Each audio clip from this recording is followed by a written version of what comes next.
Hi guys, my name is Vic, and today it's review time, and the reviews start with My Father's Work, a game from Renegade Game Studios, which is a Euro worker placement type game supported by an app which gives it a narrative twist and a whole plot behind every playthrough. Now, this is a fairly new Kickstarter game. It arrived a month ago or something, and we've managed to get a few good games in, playing all of the scenarios at least once. So right now I have a fairly good feeling of what I like and I don't like about this game, and over the course of the next 10 to 15 minutes I will try to give you the overview of exactly what it is that makes the game tick for me personally and what really doesn't. Now, keep in mind that this is a completely subjective review, but I hope that for some of you it might help decide whether or not to go in for this game, whether if it's still available or you have a possibility to buy it or play it. Additionally, I will remind you as well, if you like the video and if you like what I'm doing here on this channel, Lone Vic, you can always ring the notification bell, hit the subscribe button, give me a like under this video, and to support the channel grow and just to let me know that I'm doing a good thing here. So right now, without any further delay, let's talk about My Father's Work. First off, guys, let's start with the positives. And now, when you open the box, once it arrives from the Kickstarter or from retail, the first biggest positive that you will see is the quality of the components and the insert that's accompanying the game. Now, when it comes to the components, you get 24 highly detailed, very nicely done miniatures to choose from. They're in 6 different versions, 4 of each. You will get the very cool bound book of the Village Chronicles, which you are using to play as well. You get those 3 boxes with the content for the 3 scenarios. You get the dual layered, really thick, really sturdy player boards, 4 of them for each player, right? And you also get some tokens and some tiles for the upgrades, and a lot of cards as well. Maybe not as many as we're used to in some bigger games, but still a lot, and they're also good quality. But the piece de resistance here definitely is how the resources look like. I don't know if you can see it from afar here on the camera right now. I can even try and zoom in. Check this out. You've got real vials for the chemicals, right? You've got the wooden coffins in different shapes and different colors. You've got the different types of animals for animal corpses.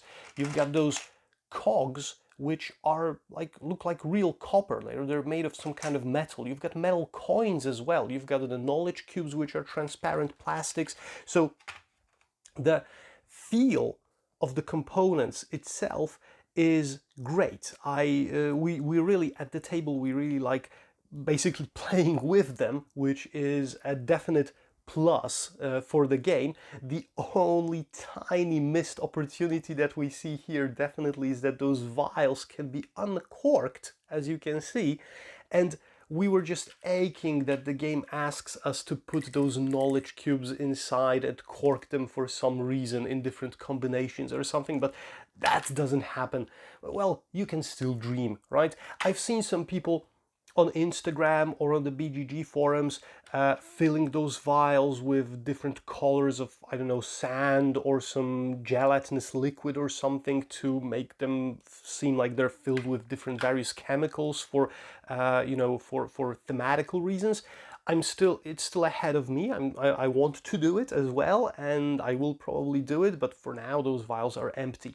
And everything is very well organized in the box, in the insert, whether I store it horizontally or vertically. Nothing mixes up, nothing falls out of place, so it's all really, really well done. This is a great plus, the insert and the staggeringly great quality of components. Now, another plus is, and here I have to start with a little digression, that I really don't fancy games with applications too much. And we at our table in our game group, and when it comes to solo play, I don't really play games that have apps accompanying them that much. The last one that I probably played was Journey Through Middle-earth, the Lord of the Rings game from Fantasy Flight Games, and I kind of enjoyed it, kinda didn't. So for me, if a game is app driven, it's usually an automatic no, or at least a very big exclamation mark when it comes to thinking whether I purchase the game or not. Now in this game, the app is kind of like an accompanying element which you launch on your iPad, mobile phone, computer, whatnot. It's right now, it's available on every resource basically, because they had some problems with Android a few weeks ago when they were releasing it to the Google Play Shop. But right now everything is okay, and the app just provides you the narrative background, and it takes you through the steps or the motions between the game turns, between the rounds, between the generations. Sometimes alters what you have to do on the board. It tells you to go onto a different page in the Chronicle to see the village develop. It asks the players to vote on something, and based on the decision, somebody gets a token, somebody gets some cash, somebody gets some resources, somebody gets nothing. And it kind of influences the gameplay. It can orient you into some different directions, because sometimes you get passages from the app which you have to read on your own without anybody knowing. So then you take the device and you read it and you find out some information, like for example that, I don't know, that in a few turns support for this faction might be important or something like that, and you have some knowledge because you did something previously, that you interacted with the board or something. So the game is really heavily tied with the app, kind of, but the app is not very intrusive. It's not like you spend a lot of time just doodling in the app on the screen and you don't pay attention to the board. The table is where the game happens basically, and the app is there like a game master telling you what's going on and kind of going through the narrative with you. So this is cool. I was afraid that the app would be too intrusive, but that's not the case. So for me, this is still a good game with an app. The other thing that the app helps you with is also the fact that there are only 3 scenarios here, but because the app has some branching narratives within those scenarios, and the app can also hold achievements and remember which endings you got and so forth and so on, and we took a sneak peek. There are really multiple endings to each scenario, like 10 or more for each scenario that you can get. So there are a lot of playthroughs in each of those little scenario boxes that you have over here with those additional components, right? So every single game you kind of know what to expect in the main story arc, let's say, but depending on what the players do, how they vote, what resources they collect, and what decisions do you make, you can get to a different page in the Chronicle. You can get different elements from the boxes unlocked, because we've played through all the scenarios and we still haven't used all of the elements that are inside. So some of them are still a mystery to us, right? And the app kind of helps you very fluently to navigate through those things, and it's really a game changer when it comes to the kind of introduction of narration into a Euro game, in this case into a worker placement game. So that's definitely a good thing too. So that's, well, already like 3 or 4 pluses, to be honest, because we've got the insert, we've got the components, we've got the non-intrusive app, and we've got the multipleness of playthroughs. So the next one, so that will be the 5th one, would be that the theme is very strong in this game. Right, so you can basically choose which miniatures you want for your group of 6 miniatures, because every player has 6, and you can decide who's the mad scientist, who's the apprentices, and who's the the servants and stuff, and which miniature is going to be your spouse in this case. The app gives you the background of the story, and all the actions and all the things that you do on the board are directly tied into the story. Every location is kind of self-explanatory, is very clear. There are no abstract things that you are doing. Even the insanity track or the mob track with the angry mob symbol and stuff like that, they're all very thematic. If you read Mary Shelley's Frankenstein, basically, if you like those kind of, gothic novels in this range, this is thematically definitely a game for you. you'll find yourself here with when it comes to the mood and the the overall theme. Even the graphics give a very good resemblance to the stylistic and everything, even the components, like you've got wooden coffins, come on. So that's definitely it. So, and everything kind of fits, even those little small details that your assistants are too ugly and kind of contorted and strange looking to be sent out into the village, so you have to send your servants into the village, and your assistants can only be limited to walking around your manor, and if you use your servants for the actions in your manor, they can see some horrific things and they can go crazy and you can lose them. So yeah, there are different things that kind of really tie this game together when it comes to the story, so it can be really immersive if you want it to, right? So that's definitely a thumbs up here when it comes to that. All right, so I think that's enough of the pluses, because you've heard me talk about positives, the positive aspects of this game quite a lot right now.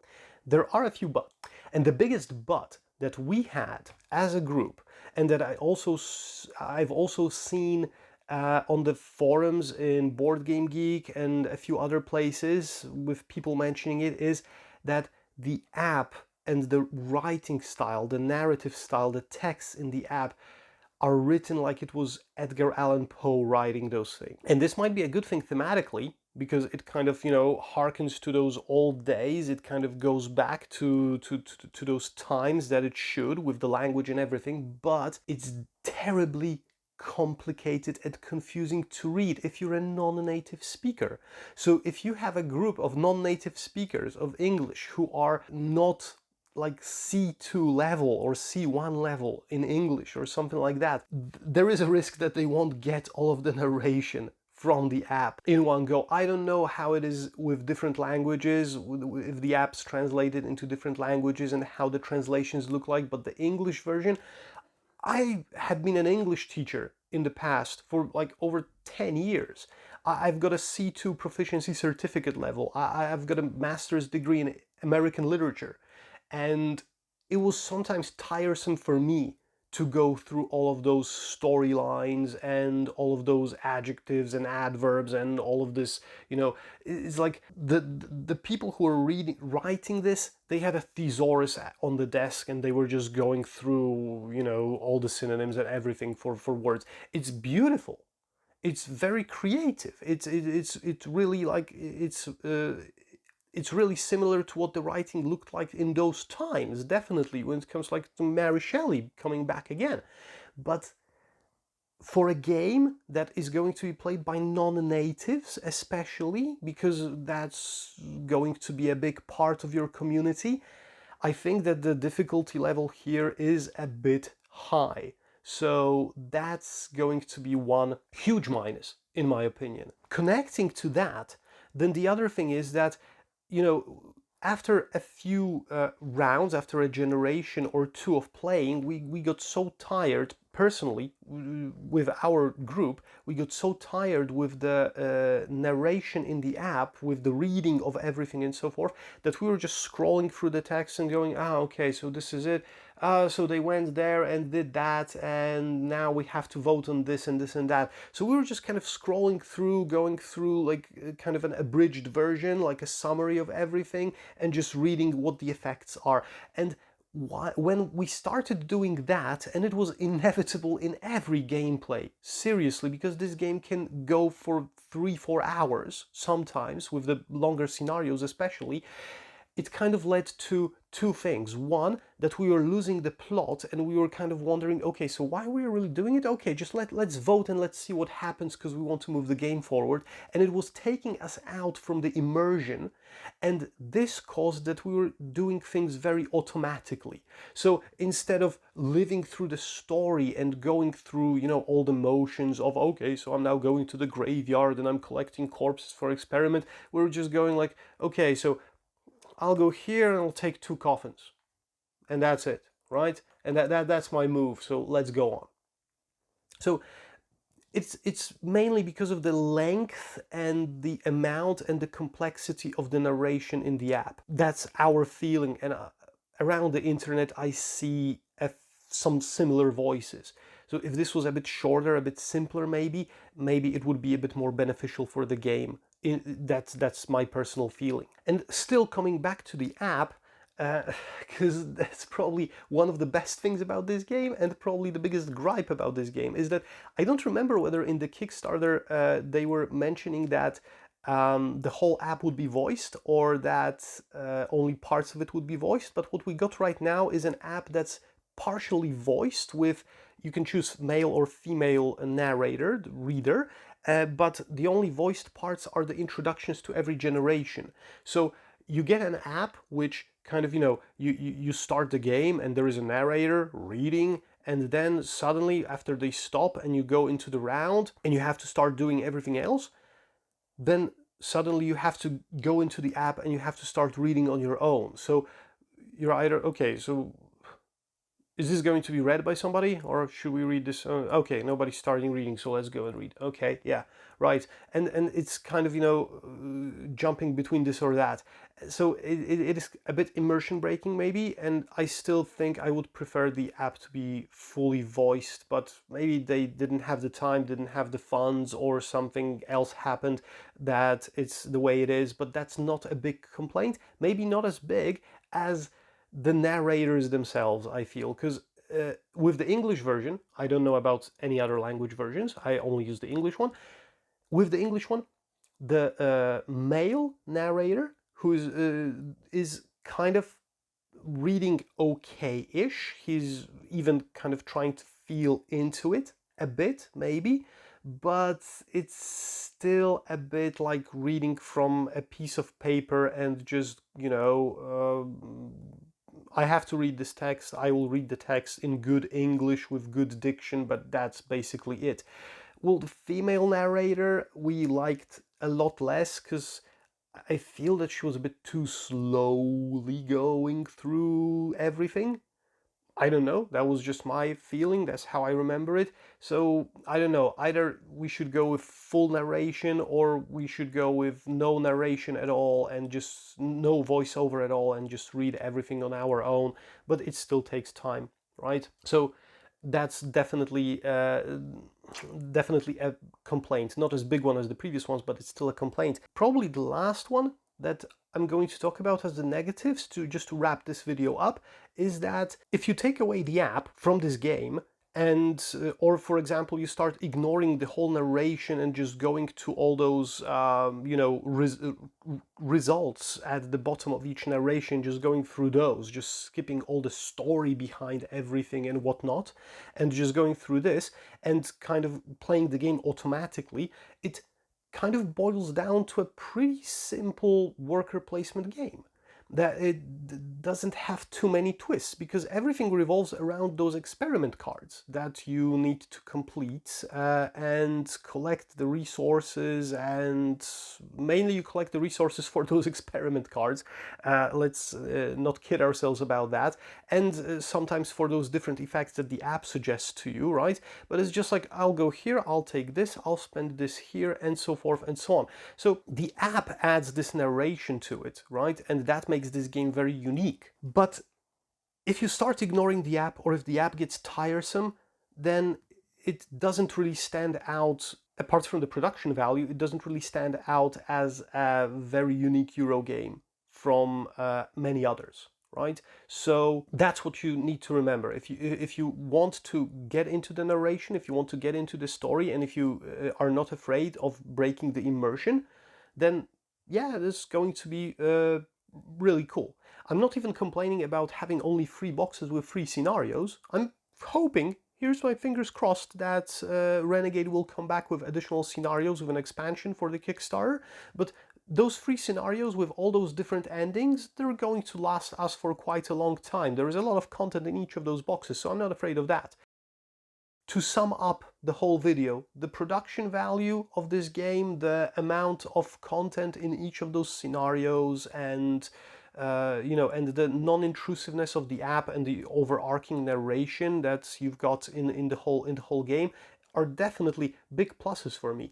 But if you're afraid that the language might get too complicated, because it might, I would recommend first checking the app itself, downloading it, because for free, from any of the app store or whatever, or even going online, because there is or will be a web version available as well, and just reading through like the first few paragraphs of this narration and seeing if whether it's not too difficult, too complicated for you, or for your group, because it would be cool that everybody understands what's going on in this game and what the story is, or you'll have to do as a translator for some people maybe sometimes.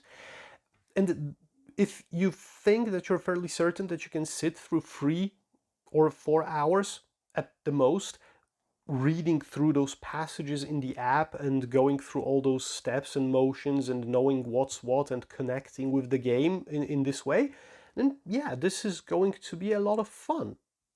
But if the language is a bit too complex and you feel that you'll start ignoring the app sooner or later, or you won't be able to get into the story because of that, then it might be a deal breaker in this case.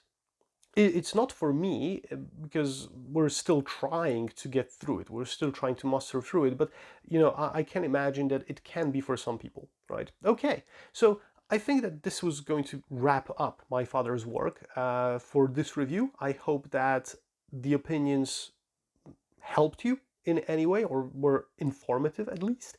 You can always show your support or show that you've liked the video by clicking the like button, ringing the notification bell, hitting the subscribe to be notified about new videos on my channel. Check out other reviews, how to play, solo playthroughs, and other stuff that I'm throwing in on the channel, hopefully regularly from now on. And for now, this was my father's work. My name was Lone Vic. Thank you for watching, and see you again in another video, hopefully very soon. For now, have a nice day, play a lot of board games, hopefully, and bye-bye.